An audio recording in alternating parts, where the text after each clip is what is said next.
Halo Indonesia, dengan saya Magdalena Hutagalung. Hari ini kita membuat suatu program yang sangat menarik, yaitu Expert Talk. Di mana di Expert Talk ini kita mengundang salah satu narasumber yang memang expert atau memang ahli di bidangnya, yaitu Ibu Yulia Himawati.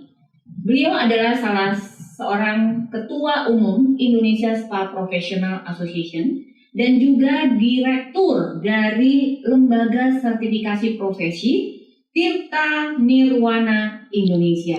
Oke, Ibu, hari ini channel YouTube Ethno Wellness Indonesia mengundang Ibu karena tertarik dengan satu topik tentang lembaga sertifikasi profesi. Karena kita ketahui saat ini di masa pandemi tentunya wellness spa ini menjadi hal yang sangat penting ya Bu ya, karena kita melihat wellness spa ini adalah intensif touch intensif, karena dia harus bersentuhan dengan customer atau pelanggannya.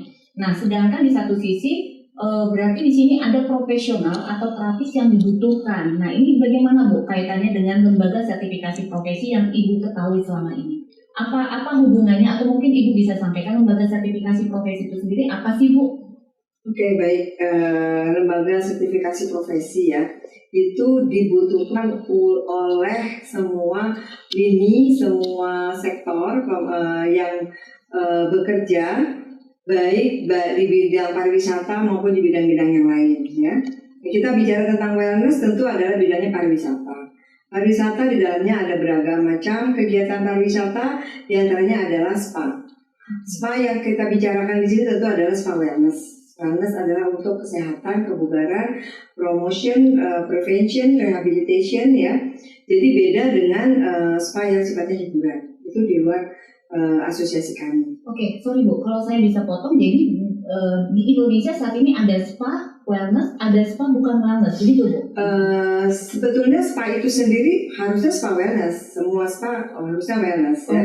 Karena dia tujuannya kan relaksasi, relaksasi untuk prevention ya, untuk pencegahan orang sebelum sakit. Tapi kalau yang tadi saya katakan spa yang bukan wellness, tentu itu hanya sifatnya hiburan. Ya, sifatnya hiburan itu kalau orang bilang boleh saya bicara sedikit kurang baik ya. Nah, tadi kaitannya Ibu dengan kompetensi. Yes, okay. Tentu semua tenaga kerja yang bekerja di berbagai bidang apapun dia harus kompeten.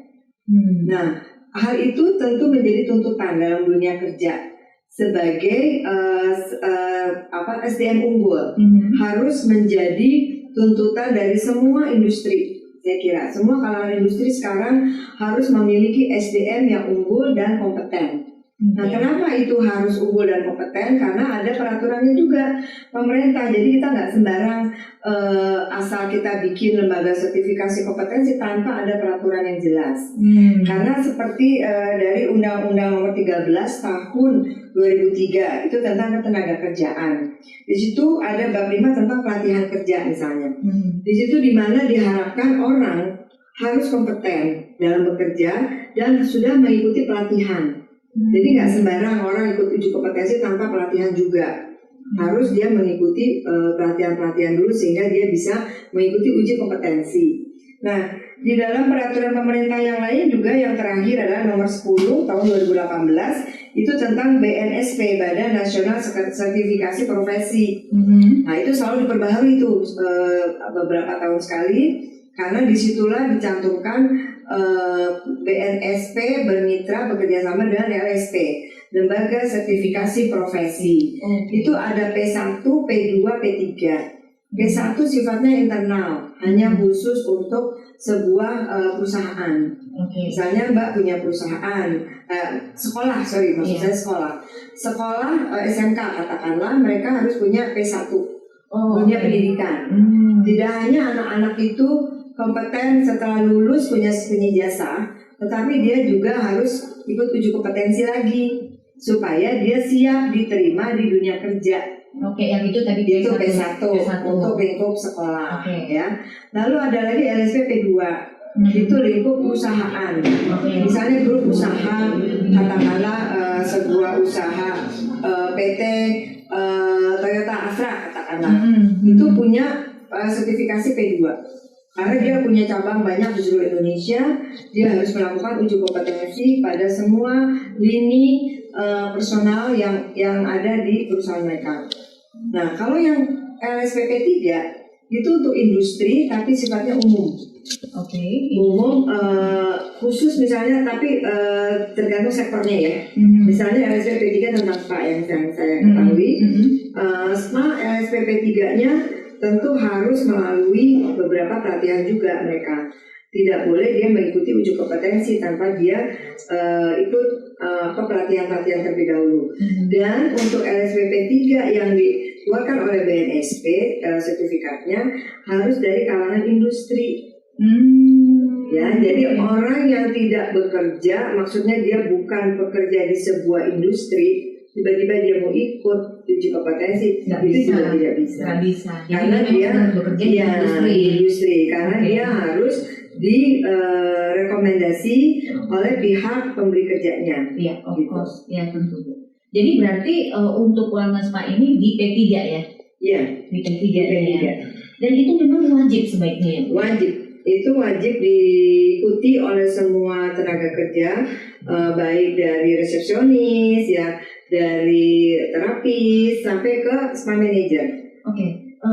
Terkait dengan Ibu sebagai Ketua Indonesia Spa Professional Indonesia, menurut Ibu saat ini wellness spa di Indonesia ini kira-kira terapisnya itu apakah mostly sudah punya sertifikasi kalau menurut kompetensi itu? Kompetensi itu memang setiap tahun ya pemerintah membantu kami LSPP 3 memberikan bantuan subsidi kepada LSPP 3 untuk menyelenggarakan uji kompetensi secara gratis. Jadi semua industri spa bisa mengikutkan karyawannya dalam uji kompetensi tersebut.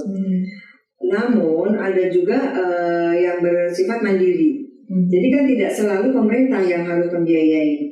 Karena pemerintah kan ada periode-periode tertentu. Dalam 1 tahun hanya 1 kali 1 periode diselenggarakan yang dibantu oleh pemerintah. Nah selanjutnya ketika seorang pengusaha spa ingin buka usaha, itu sudah ada tuntutan dari izin pendirian usahanya menyatakan bukti sertifikat kompetensi dari karyawan minimal 50% ketika dia mengajukan izin usaha. Baru dia dapat LSU itu. Baru dia mendapat dia mendapat izin usaha. Izin usaha untuk mendirikan usaha spanya. Dengan bukti bahwa 50% sudah bersertifikat karyawannya. Nah, ketika dia sudah berjalan perusahaannya, tentu dia harus mengirim terus karyawan-karyawan untuk mengikuti uji kompetensi lagi dengan LSPP 3 yang mana yang bisa bekerja sama dengan industri itu. Nah, itu pun sertifikat hanya berlaku selama 3 tahun. Karena kan namanya manusia ya Mbak ya, dia bisa saja mengalami kemunduran dalam kegiatan bekerjanya, atau dia sempat pospon ketika dalam 3 tahun itu dia tidak bekerja begitu ya, karena banyak juga para terapis kan yang sifatnya sistem kontrak, bukan karyawan tetap begitu ya, sehingga dia diharuskan setiap 3 tahun dia memperbaharui sertifikatnya. Nah, sekarang Bu, ini kan lagi menarik nih ya, soalnya kita lagi masa pandemi. Kita tentunya seluruh masyarakat Indonesia ingin punya kenyamanan, keamanan ketika dia, karena kita ketahui katanya wellness spa ini bisa memberikan relaksasi, apalagi di masa pandemi ini banyak pastinya masyarakat yang stres. Itu dengan herbal-herbalnya ya? Iya, kita di karantina berapa lama seperti itu. Jadi pasti kepikiran akan pergi ke wellness spa. Cuma maksudnya begini Bu, ketika masyarakat pergi ke wellness spa, apakah kita mengetahui bahwa terapis ini sudah tersertifikasi atau enggak ya? Atau bagaimana Bu? Apakah ada suatu standar dari industri wellness spa itu sendiri yang menyatakan bahwa seluruh karyawan atau seluruh terapis yang ada bekerja di situ sudah mendapatkan sertifikasi atau bagaimana? Itu yang harus kita laksanakan dengan situasi saat ini. Kebetulan LSP kami bekerjasama dengan Kementerian Parekraf ini akan melakukan uji kompetensi. Itu uji kompetensi itu dalam keadaan normal saat ini berbeda dengan uji kompetensi yang lain. Memang skema sertifikasi tetap sama yang diberikan ya. Ada tertulis dan ada teknikal yang kita ujikan. Kemudian juga ada wawancara, ya, karena kompetensi itu kan intinya 3, Mbak. Knowledge, attitude, dan teknikal, ya. Jadi 3 hal itu harus dikuasai oleh si peserta. Nah, kalau attitude-nya ini yang kita harapkan nanti terjadi perubahan karena era new normal, tentu protokol yang kami sampaikan ke Kementerian Parekraf dan insya Allah dalam waktu dekat ini akan disetujui itu menjadi pedoman. Pedoman ketika kita melakukan uji kompetensi. Uji kompetensi tentu kita juga sudah diberikan informasi oleh pihak pemerintah, bisa online, bisa offline, tergantung wilayahnya, zonanya. Misalkan kita punya tempat uji kompetensi ada di Jakarta, di luar Jakarta, di luar Pulau Jawa, bahkan di mana ada zona hijau atau zona merah. Kalau zona hijau kita bisa melaksanakan uji kompetensi secara offline. Nah, tetapi kalau itu zona merah, tentu kita melakukannya secara online. Karena sangat beresiko, ya. Sangat beresiko, kita tidak boleh bersentuhan.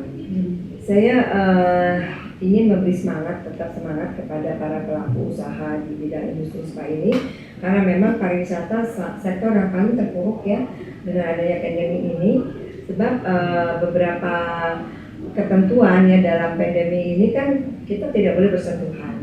Tetapi spa justru harus menyentuh.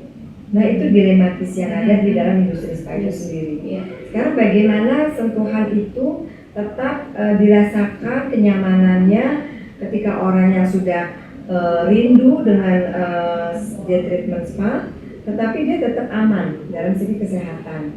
Bagaimana para pelanggan itu dia harus membersihkan diri dulu, terapis juga harus membersihkan diri dulu, kemudian ya itu mandi, ya, Mbak, kita sarankan sampai mandi, kemudian setiap kali dia akan melakukan treatment dia harus menyemprotkan hand sanitizer atau dia mencuci tangan, dan itu disepakati oleh si terapis dan si customer.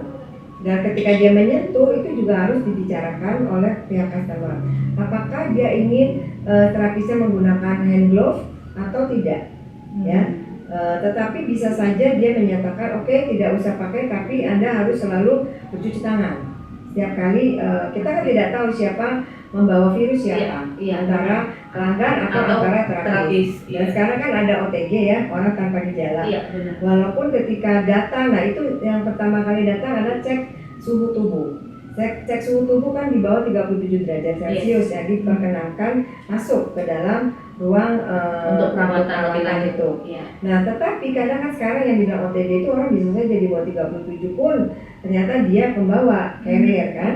Nah, seperti itu yang kita harus hati-hati. Karena ada gejala. Ya kan, itu ada guest card yang harus diisi oleh tiap customer tentang riwayat perjalanan atau dia riwayat penyakit yang harus diisi form-formnya itu. Nah, di situ akan terlihat seberapa jauh, ya, ke aktivitas si customer itu sebelum dia datang ke tempat spa. Kita harus berhati-hati. Terima kasih sekali Ibu Yulia atas waktunya. Di sini kita banyak mendapat masukan dari Ibu Yulia, bukan hanya masalah bagaimana tadi LSP, Lembaga Sertifikasi Profesi, tetapi juga Bu Yulia tadi menyampaikan perlunya protokol kesehatan. Tadi Bu Yulia juga sudah menyampaikan secara detail.